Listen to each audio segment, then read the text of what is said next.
Candi Borobudur ialah salah satu pencapaian tinggi peradaban Melayu. Candi Borobudur ialah salah satu pencapaian tinggi peradaban Melayu. Candi Borobudur ialah salah satu pencapaian tinggi peradaban Melayu.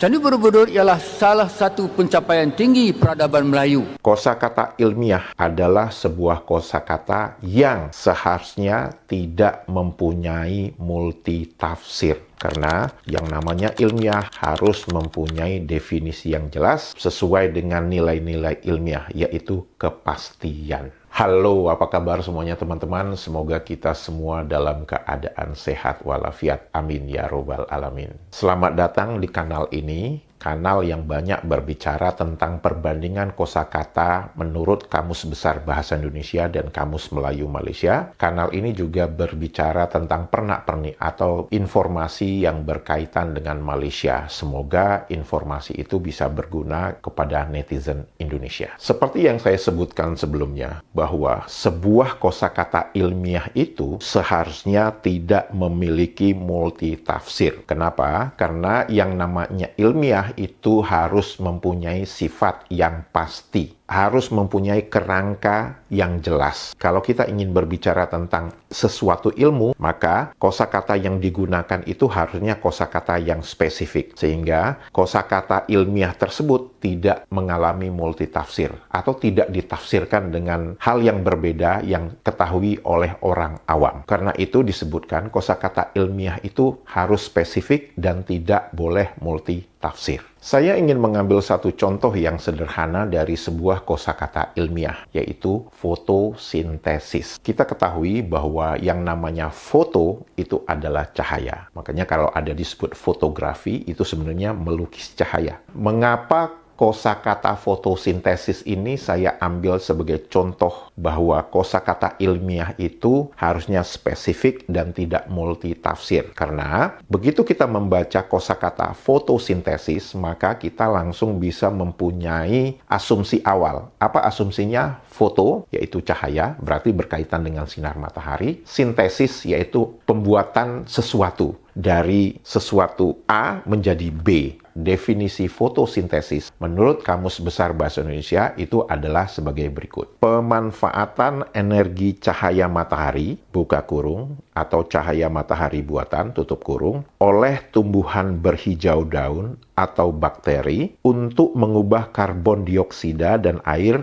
menjadi karbohidrat. Nah, dari definisi fotosintesis tadi, dengan asumsi awal yang kita kembangkan tadi, kita sudah bisa memperkirakan, oh, foto berkaitan dengan cahaya, sintesis berkaitan dengan pembuatan sesuatu dari A menjadi B. Dan ternyata, menurut Kamus Besar Bahasa Indonesia dituliskan bahwa menggunakan cahaya matahari dan mengubah karbon dioksida dan air menjadi karbohidrat, fotosintesis. Dan yang saya suka adalah bahwa di dalam kosakata ilmiah tersebut itu tidak menimbulkan kerancuan, tidak menimbulkan multitafsir dalam kita berpikir. Karena apa? Fotosintesis. Definisi fotosintesis di Kamus Melayu Malaysia menurut pendapat pribadi saya tidak to the point, tidak langsung menuju sasaran, dan agak berputar-putar dan agak bulat. Kenapa? Karena fotosintesis menurut Kamus Melayu Malaysia didefinisikan sebagai berikut. Sintesis sebatian organik daripada karbon dioksida dan air dengan menggunakan tenaga surya yang diserap oleh klorofil. Kan itu sebenarnya reaksi kimia yang disebabkan oleh cahaya matahari, yaitu mengubah karbon dioksida dan air menjadi karbohidrat. Oleh karena itu, kalau teman-teman perhatikan, di Kamus Besar Bahasa Indonesia, fotosintesis itu adalah sebuah istilah kimia. Karena itu sebenarnya reaksi kimia, proses kimia. Yaitu ada sinar matahari, ada karbon dioksida, ada air, dan berubah menjadi karbohidrat. Tapi, di Kamus Melayu Malaysia, fotosintesis itu adalah proses biologi. Kosakata ilmiah yang ingin saya bicarakan bukan kosakata fotosintesis. Kosakata yang digunakan di dalam dunia ilmiah adalah kosakata yang spesifik, fokus, dan tidak multitafsir. Setuju?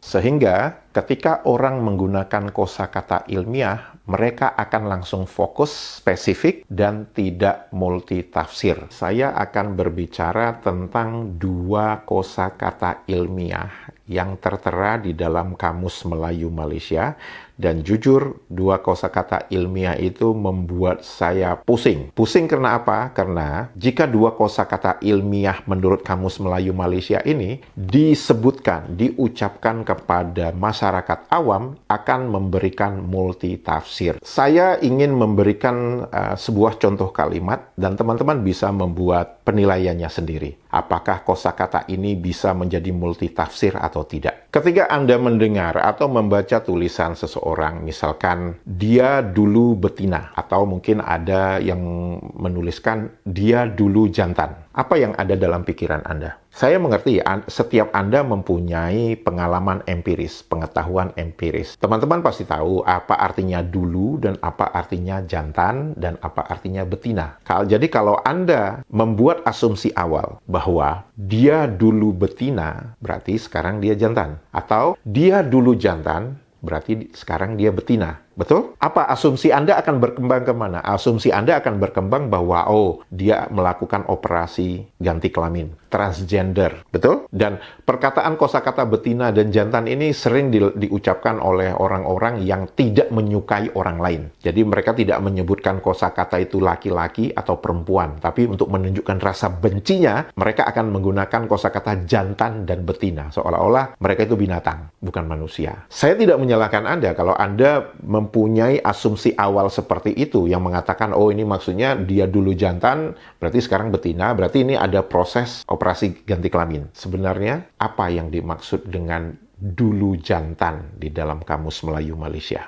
Dulu jantan itu definisinya bersifat statementnya masa lebih dahulu daripada pistil. Sebentar. Statement itu apa?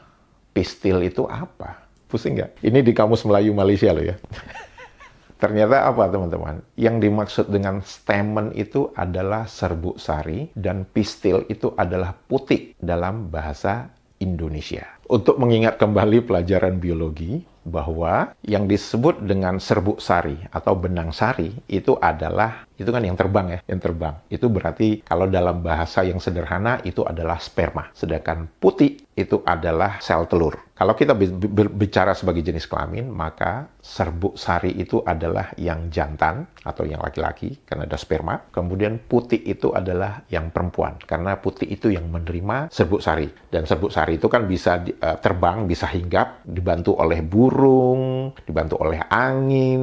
Itu sekedar kita berbicara tentang pengetahuan biologi secara cepat aja. Apa yang terjadi teman-teman? Yang disebut dengan dulu jantan, kalau kita mencoba membaca kembali definisi Kamus Melayu Malaysia dengan cara Indonesia sebagai berikut. Dulu jantan bersifat serbuk sarinya masak lebih dahulu daripada putihnya. Jadi maksudnya dulu jantan itu adalah si serbuk sarinya itu duluan mateng. Kenapa nggak disebut duluan jantan ya? Maksudnya duluan masak jantan gitu. Kenapa dulu jantan? Berarti sekarang betina dong.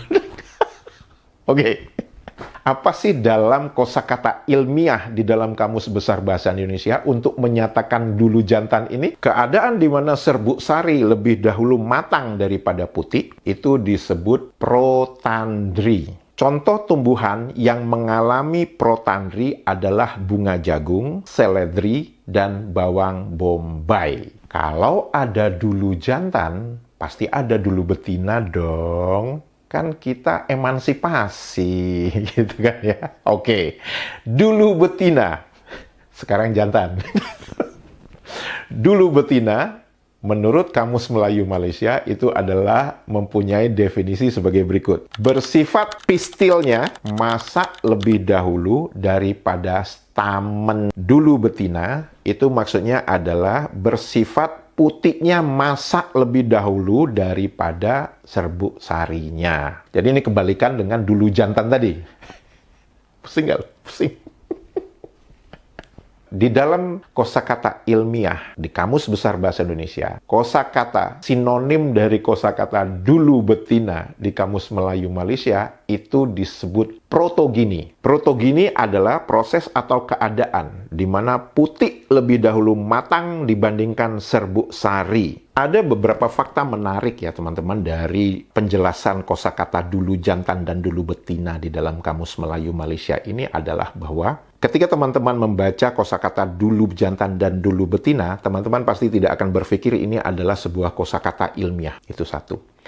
Yang kedua, di dalam pendefinisian kosakata dulu jantan dan dulu betina, terpampang dengan jelas bahwa Kamus Melayu Malaysia sangat miskin dalam merepresentasikan sebuah kosakata yang ilmiah. Kenapa saya mengatakan begitu? Karena bahkan di dalam pendefinisian dulu jantan dulu betina yang disebut dengan protandri dan protogini di Kamus Melayu Malaysia ingin itu diubah menjadi sebagai bahasa Melayu, dulu jantan dan dulu betina. Tetapi di dalam pendefinisiannya itu Kamus Melayu Malaysia sangat miskin dalam memberikan kosakata sinonim dalam bahasa lokal sehingga harus mengambil kosakata bahasa Inggris yaitu stamen dengan pistil tadi. Stamen dan pistil itu bahasa Inggris, bukan bahasa Melayu. Kerancuan dan multitafsir untuk kosakata dulu jantan dan dulu betina ini semakin membuat kita bisa membuat hipotesa bahwa bahasa Melayu Malaysia itu tidak siap untuk digunakan sebagai bahasa ilmiah. Sehingga harus menggunakan bahasa Inggris sebagai bahasa pengantar dalam mata pelajaran matematika dan ilmu pengetahuan alam. Dari segi bahasa, untuk projek pembinaan monumen tersebut, bahasa itu pastilah telah lengkap dengan istilah-istilah konseptual, teknikal, saintifik dan artistik yang perlu dikuasai oleh ribuan orang jurutera, juru teknik, tukang dan seniman yang terlibat. Jadi kalau kita tak yakin lagi bahawa orang Melayu di awal zaman sejarah sudah hebat, saya tak tahu apa lagi yang boleh meyakinkan kita. Setelah melihat pernyataan profesor tadi, yang mengatakan bahwa betapa majunya bahasa Melayu pada zaman itu saat membangun Candi Borobudur, pasti mereka menggunakan bahasa Melayu yang dimengerti oleh orang teknik, yang dimengerti oleh orang ilmu pengetahuan alam, orang secara matematika. Itu menunjukkan bahwa bahasa Melayu telah maju penggunaannya. Saya boleh nanya dong? Masa nanya aja nggak boleh? Boleh dong. Kalau memang, anggaplah klaim yang dilakukan oleh profesor ini mengatakan bahwa yang digunakan saat membangun Candi Borobudur itu adalah bahasa Melayu dan menunjukkan bahasa Melayu itu telah sangat maju, mengapa untuk kosakata putik dan serbuk sari aja harus pakai bahasa Inggris di dalam Kamus Melayu Malaysia? Itu pertanyaan pertama. Pertanyaan kedua, bagaimana bisa Anda mengatakan saat pembangunan Candi Borobudur itu menggunakan bahasa Melayu yang sudah maju, tapi saat ini justru penggunaan bahasa Melayu itu tidak masif di dalam bahasa ilmiah di Malaysia. Jadi hilangnya kemana? Yang katanya bahasa Melayu itu sangat advance, sangat maju ketika membangun Borobudur. Tapi ternyata fakta yang saat ini, bahkan untuk di dalam Kamus Melayu Malaysia sendiri, masih menggunakan definisi kosakata bahasa Inggris, pistil stamen, yang dimana di Indonesia mengenal kosakata serbuk sari dan putik. Teman-teman sudah melihat kan? Kosakata ilmiah yang tertulis di dalam Kamus Melayu Malaysia, yaitu dulu jantan dan dulu betina, dan itu membuat multitafsir. Dan kepada teman-teman yang ingin melihat perbedaan definisi eceng menurut Kamus Besar Bahasa Indonesia dan Kamus Melayu Malaysia, teman-teman bisa mengklik link di sebelah kanan saya. Dan jika informasi di dalam video ini berguna dan bermanfaat kepada teman-teman, jangan lupa jempolnya dan subscribe kanal ini.